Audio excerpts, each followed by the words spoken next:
Kamakailan ay nabalita ang pagkakahack ng ilang government websites kung saan marami ang nabahala at naabala.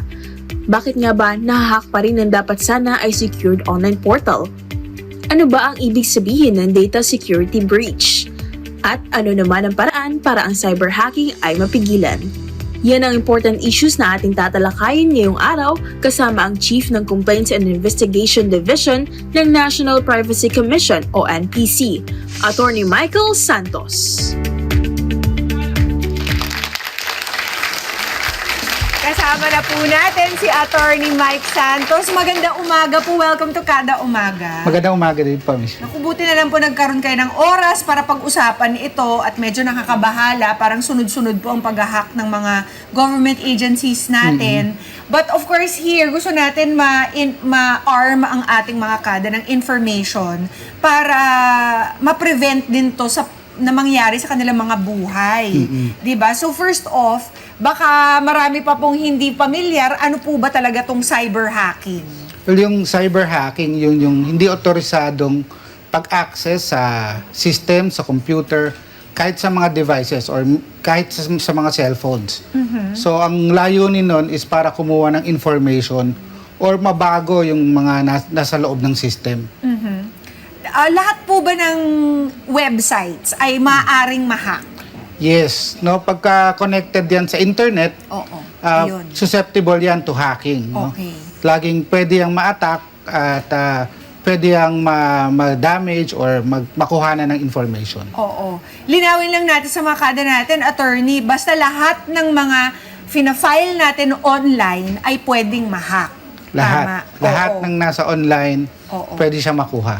Okay. So, ano po ba ang pwede nating gamitin para ma-hack-proof ang isang website o ang isang application? Well, maraming hardware, software, usually mga firewalls, mga antivirus, anti-malware. Oo. Marami siyang solution. So, tinitingnan din natin yung architecture niya. Yes. So, maraming mga anti-hacking na pwedeng ilagay. At kombinasyon dapat ito. Depende sa complexity na rin ng system. Depende na rin yan sa kakayanan ng organization. Okay. So, siguro, attorney, kaya siguro nagtataka rin yung mga tao kung marami namang lunas to protect ourselves from cyber hacking, bakit nangyayari to sa own government natin?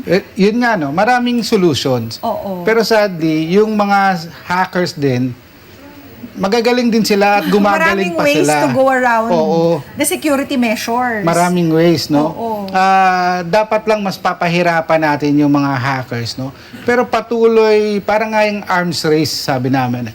Patuloy na nagpapagalingan yung nagdi-defend, tsaka yung uma-attack. Oo. Para na lamang po dun sa mga na-experience natin sa ating mga cellphones. Di ba from time to time, regularly, fino-force nila kasi sinasuggest nila that we upgrade our software on our phones because regularly pinapabuti nila to, ini-improve nila to, finifix nila yung mga problema or yung mga bugs. Ganyan din po dapat ang nangyayari sa ating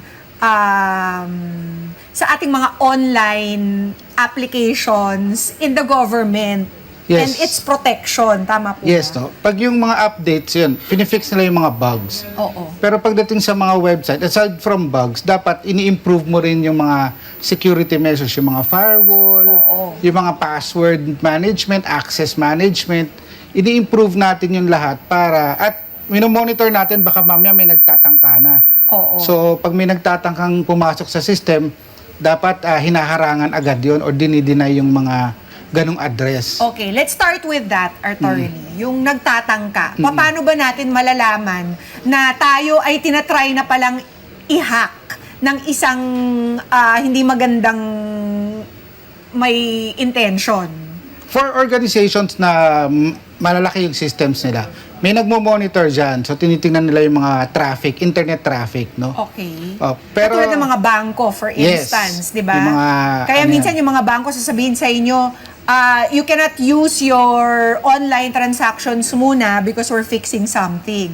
That could be it. So, pag may nakita silang mga bugs or may mga attacks, no? Para to strengthen their system. Okay. So regular din yon na ina-update nila yung system nila. Kaya minsan may downtime. Oo. So nag-update yan para kung ano man yung mga attacks na monitor nila, nape-prevent din nila proactively. Oo. So sa atin din, sa mga devices natin, baka mamaya may ibang kumokontrol, possible yun sa computer natin. How does that look, attorney? So parang, Halimbawa sa cellphones ng ating mga kada, what will it usually say? well, sa Yung mga cellphones, telltale signs. cellphones usually virus no? Pag ayaw gumana yung program. Pero Okay. hindi naman siya usually... That's a cellphone application. Pero pwede rin po yung, halimbawa, may nag-send sa'yo na, di ba dati ang dami, nagsisend sa'yo ng mga text to make you believe that you want something, you have to click this link.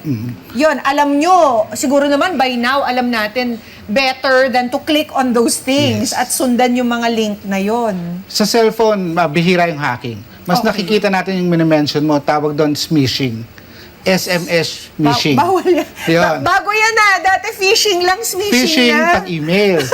Smishing pag text. SMS. Oo, SMS. Kaya siya smishing. Meron pang vishing. Voice naman. Voice. Meron pang quishing.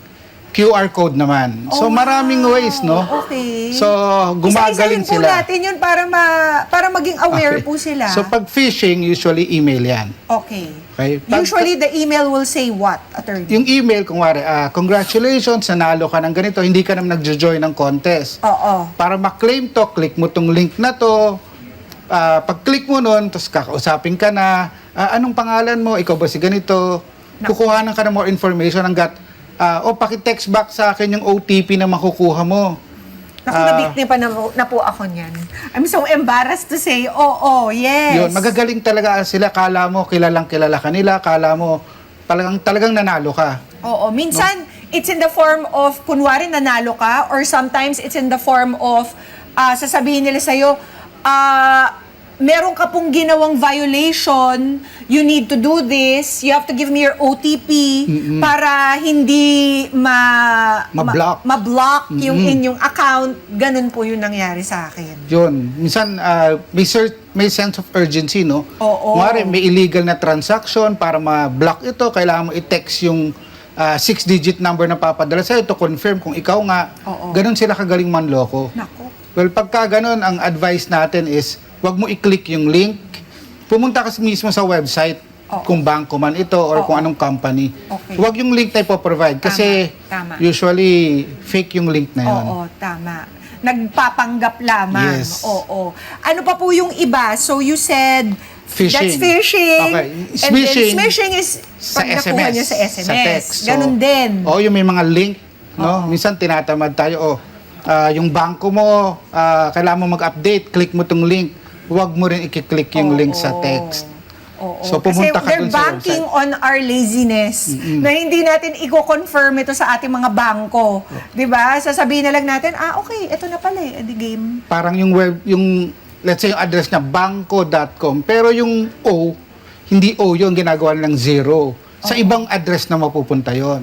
So, doon ka na makukuha na ng Okay. additional information at OTP. Oo. So again, puntahan po natin talaga yung website ng bangko or tumawag po tayo sa kanila. Yes. Okay. Next po. Tapos, meron naman tayong quishing. Pati yung QR code. QR code, no? Paano naman po yun? Akala mo yun yung QR code ng babayaran mo, pero ibang QR code yung nilalagay nila. Nakakatakot. So, may mga gano'n, no? Matatalino kasi yung mga cyber criminals, no? So we also can't count on the reliability of these QR codes. Well, you just have to verify Oo. na ito ba yung inyo.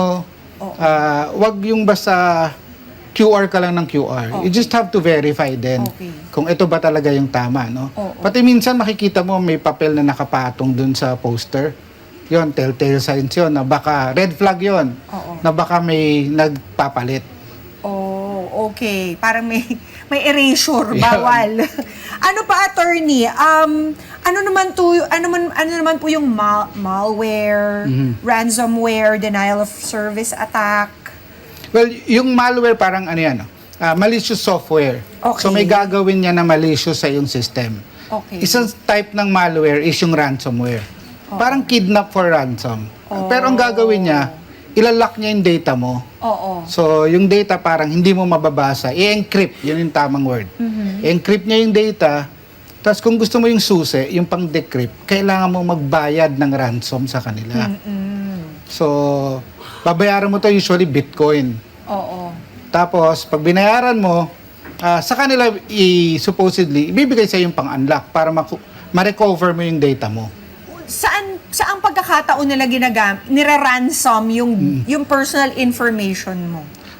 Yun yung, ano nila, no? Yun yung modus nila. Oo nga, Kukunin like yun. for where? Like, let's say, sa Philippine Statistics Office, ganun? Well, lahat. Actually, ang paborito nila, bangko, government, hospital, lahat ng may malalaking databases. Okay. Yun yung gusto nilang, paborito nilang targetin. Oo. So, kasi usually, di ba pag walang data, tumitigil yung operations.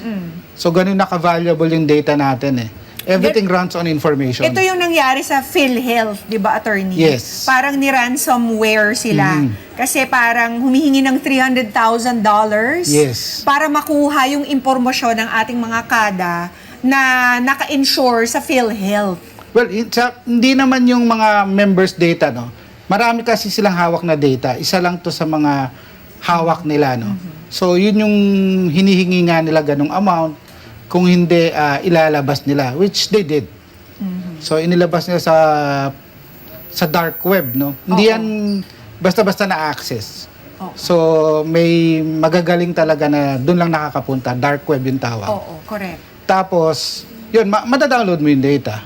Okay. So, Sa paanong paraan po pwedeng magamit yung info na to in the wrong way or in a criminal way? well, pag na-hack, no, usually, ang gagamitin yon para nga dun sa mga subsequent na panloloko. Like sa smishing, sa phishing. Kasi pag alam nila yung pangalan mo at email address, sa phishing ka nila lolokohin. Pag alam nila yung number mo and yung name mo, sa smishing naman. Or sa phishing, tatawagan ka. So, pwedeng ganun, pwedeng pag bank account, diretso nila hahakin yung bank account mo or e-wallet. So, depende sa mga makukuhang information. Oo. Pero hindi naman tayo helpless pagdating sa ganun. Kasi ngayong aware tayo na maraming pwedeng mangyaring ganun. Oo. Dapat aware din tayo kung paano protektahan yung sarili Yun natin. na. Dito na tayo Yan. papunta, attorney. How do we protect ourselves? Yes. Well, unang-una, First of all, hindi tayo magiging gullible. Yes. Hindi tayo basta-basta sasagot sa mga email, text, at QR code na ibibigay sa atin. Yes. Tama po. So, meron kaming campaign before, yung 30 Ways to Love Yourself Online. Okay. So, parang ngayon, mga practical tips yun na may hugot. Oo. Parang sabi na, wag kang basta-basta maniniwala, Naks. wag basta magpapaloko. Parang love lang. Ingatan ng puso, ingatan ng password. Parang meron din kaming tips na dapat pumili ka ng password na kaya kang ipaglaban. Wow. Okay. Sa mga hackers. Okay. So, use strong passwords, yung may uppercase, lowercase, symbols, numbers. Ganun, pahirapan natin sila. Mga Kanet 25, this is Pia Guanyo Mago. For more Kada Umaga updates, please click the subscribe button and follow us on Net25 social media pages at Net25 TV and at Net25 Entertainment Facebook page. See you guys. Bye!